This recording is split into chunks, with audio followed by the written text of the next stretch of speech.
In my 35 years on the bench here in Providence, Rhode Island, I've learned that you can tell everything about a person in the first 30 seconds they stand before you, the way they hold themselves, the look in their eyes, whether they show respect or contempt. But this woman, let me tell you something, my friends. This woman walked into my courtroom with a smirk that made my blood run cold. And when she laughed at me, actually laughed right in my face, I knew this would be a day nobody in that courtroom would ever forget. If you believe in justice served with compassion, hit that subscribe button right now, because what happened next will restore your faith in karma. Her name was Jennifer Sterling, 42 years old, 3 unpaid parking tickets. Should have been simple. I've handled thousands of these cases. Most people come in nervous, apologetic, ready to take responsibility. Not Jennifer. She strutted up to the podium like she owned the place, her designer handbag swinging, her eyes scanning my courtroom like she was inspecting a hotel room that didn't meet her standards. "Miss Sterling," I said, keeping my voice calm and respectful the way my father taught me. "Good morning. I see you're here for 3 parking violations. The total comes to $375. Would you like to explain what happened?" She tilted her head and smiled. Not a friendly smile, a condescending smile. "Explain? Your Honor, with all due respect, I don't need to explain anything. These tickets are ridiculous. I parked in those spots for maybe 10 minutes each time. The meters are impossible to understand. And frankly, the whole system is designed to trap people like me who actually contribute to this city's economy." I felt Inspector Quinn shift behind me. He's been with me for over 20 years, and I know when something bothers him. This bothered him. "Ma'am," I said gently, "the parking regulations are clearly posted, and according to these citations, you were parked in a handicapped zone without a permit. That's not about meters. That's about spaces reserved for people with disabilities." She waved her hand dismissively, actually waved her hand at me like I was a waiter bringing the wrong order. "Oh, come on. There was nobody around who needed those spots. I was running into the bank. I have a business to manage. I can't waste 20 minutes looking for parking like some regular person." Like some regular person, those words hung in the air. I looked past her at the gallery, a young mother holding a baby, an elderly gentleman with a cane, a college student in a McDonald's uniform, probably here on his lunch break. Regular people, good people, the backbone of Providence. "Miss Sterling, let me ask you something," I said, folding my hands on the bench. "Do you understand why we have handicapped parking spaces?" She laughed. She actually laughed. That sharp, dismissive sound echoed through my courtroom, and I saw several people in the gallery exchange shocked glances. "Your Honor, I'm not an idiot. Yes, I understand, but like I said, nobody was using them. And I'm paying taxes in this city, a lot of taxes. I think I've earned the right to a little flexibility." My chest tightened. I've been doing this for 35 years. I've seen arrogant people before, but there was something about her casual cruelty, her absolute certainty that the rules didn't apply to her, that struck a nerve deep inside me. I thought about my father, Antonio Caprio. He came to this country from Italy with nothing but hope and a willingness to work. He taught me that in America, everyone is equal under the law, rich or poor, powerful or powerless. That's the promise we make to each other. Before I tell you what I decided to do, leave a comment below telling me what you would have done in my position, and hit that like button if you believe nobody is above the law. "Miss Sterling," I said carefully, "the law doesn't work that way. Paying taxes doesn't give you the right to park illegally, especially in spaces designated for people with disabilities. These aren't suggestions. They're protections for vulnerable members of our community." She rolled her eyes at me. "Vulnerable? Please. I see people with those handicapped placards all the time who can walk just fine.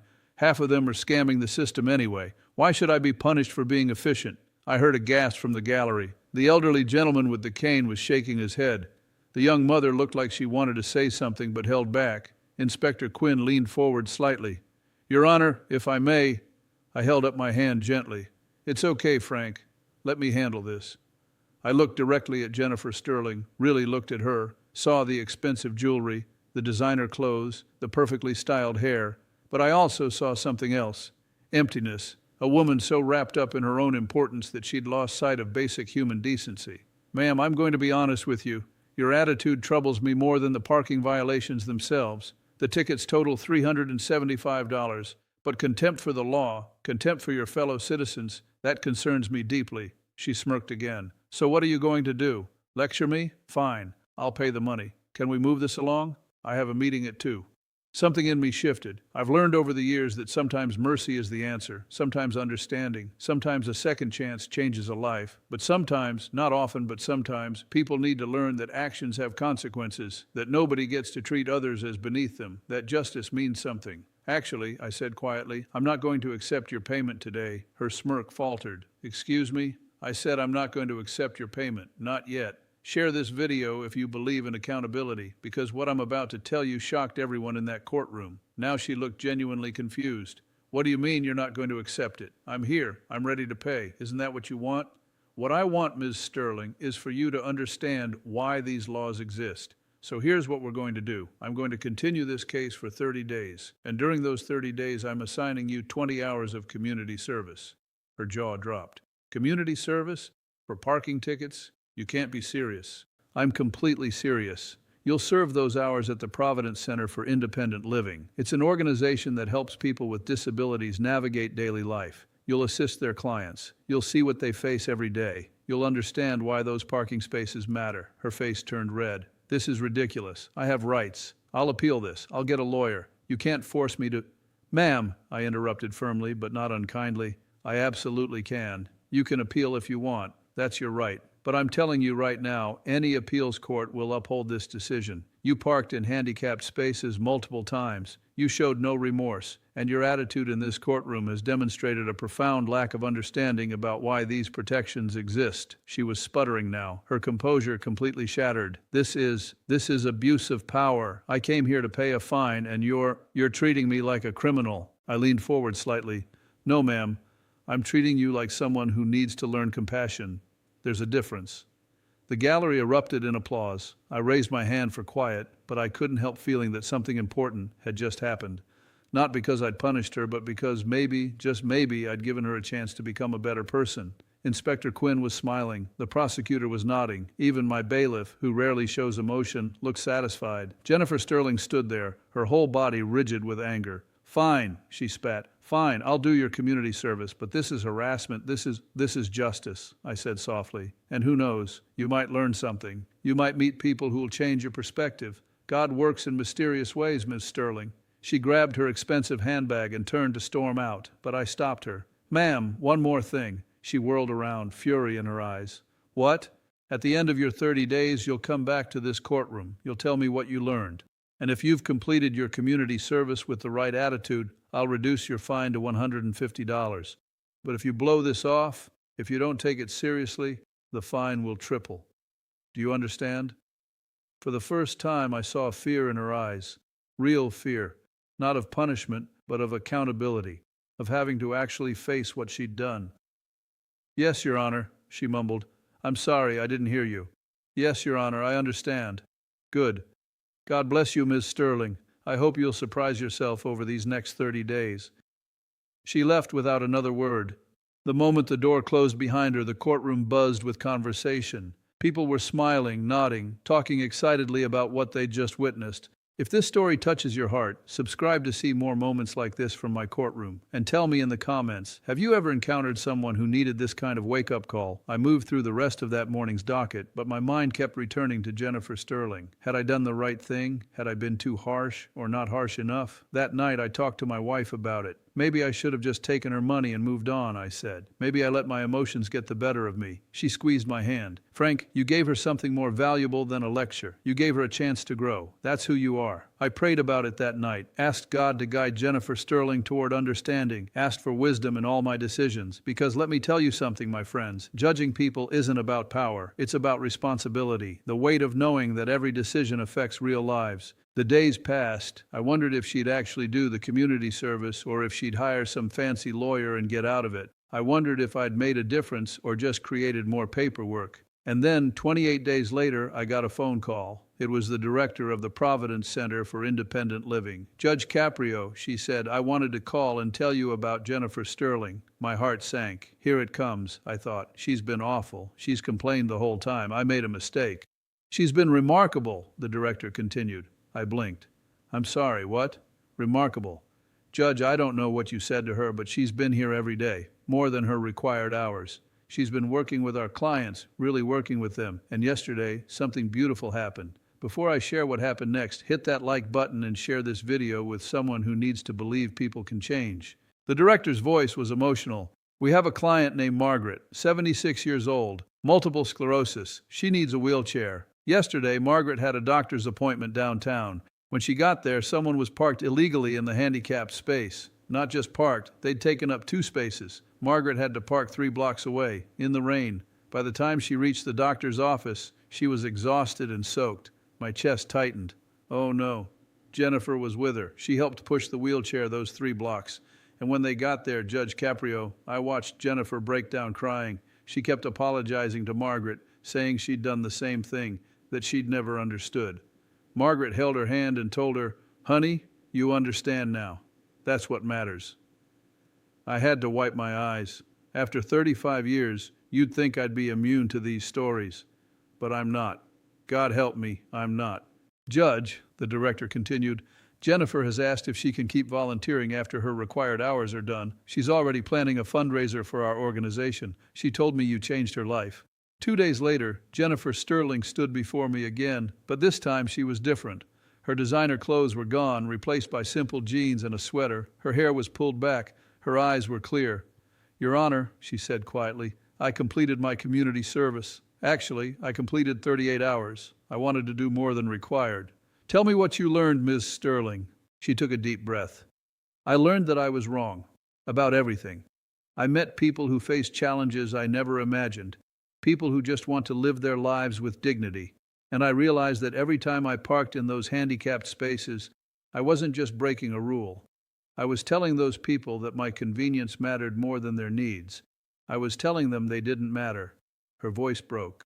"There's a woman named Margaret. She's become my friend. She has MS. And last week I watched her struggle because someone just like the person I used to be, parked illegally in her spot. And I realized that was me. I was that person. And I'm so ashamed." The courtroom was silent. I saw people wiping their eyes.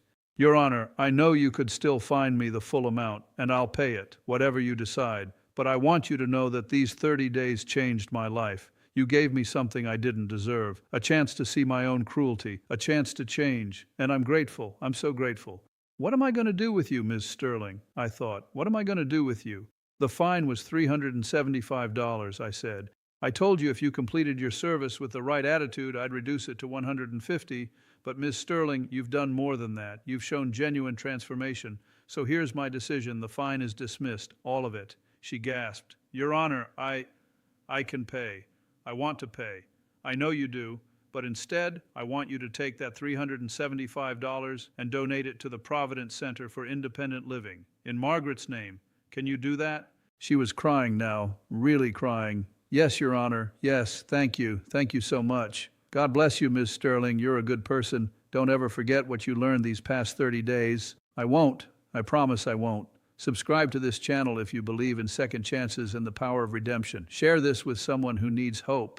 After she left, Inspector Quinn came up to the bench. "Judge, in all my years, I've never seen anything like that. Frank, you know what the beautiful thing is? She didn't change because I punished her. She changed because she saw, really saw. That's all most people need, to see each other, to understand that we're all connected." That night I thought about my father again, about how he taught me that justice without mercy is cruelty, but mercy without accountability is meaningless, about how the law should elevate us, not just punish us. 3 months later, I got a letter from Jennifer Sterling. She'd organized a fundraiser that raised $15,000 for the Disability Center. She'd started a program to educate business owners about accessibility. She'd become an advocate. "Judge Caprio," she wrote, "you saw something in me I didn't see in myself. You believed I could be better, and because you believed it, I started to believe it too. Thank you for not giving up on me. Thank you for showing me what justice really means." I keep that letter in my desk drawer. On hard days when I wonder if any of this matters, I take it out and read it, and I remember why I do this job. Let me tell you something, my friends. We live in a world that's quick to judge and slow to forgive, quick to condemn and slow to understand. But I've learned that people are capable of extraordinary change when we give them the chance, when we hold them accountable, but also hold out hope. Jennifer Sterling walked into my courtroom as someone I might have dismissed as irredeemable, arrogant, cruel, self-centered. But underneath all that was a person who'd never been asked to see beyond herself, who'd never been challenged to grow. That's what justice should do. Not just punish wrongdoing, but illuminate the path toward something better. Not just enforce the rules, but remind us why those rules exist. To protect each other, to lift each other up, to build a community where everyone matters. Hit that subscribe button and tell me what you would have done in my position. Leave a comment sharing a time when someone gave you a second chance that changed your life. 35 years on this bench, and I'm still learning, still being surprised by human capacity for growth, still believing that behind every hardened face is a heart that can soften, behind every cruel word is a person who can learn kindness. My father used to say, "Franco, the measure of a man isn't how he treats those above him, but how he treats those below him." Jennifer Sterling learned that lesson the hard way, but she learned it, and now she's teaching it to others. That's the ripple effect of justice done right. One person changes, then they change others, then those people change others. And slowly, our community becomes what it should be. A place where everyone is valued, where everyone matters, where the strong protect the weak instead of exploiting them. What am I going to do with you all? You keep watching these videos, keep believing in humanity, keep hoping for something better. And you know what? That hope matters. That belief matters because it reminds me why I put on this robe every morning. God bless you all. Take care of yourselves, and remember, we're all just regular people trying to do right by each other. That's what this is all about. Tell me in the comments what this story meant to you, and stay tuned because nothing prepared me for what walked into my courtroom the very next day.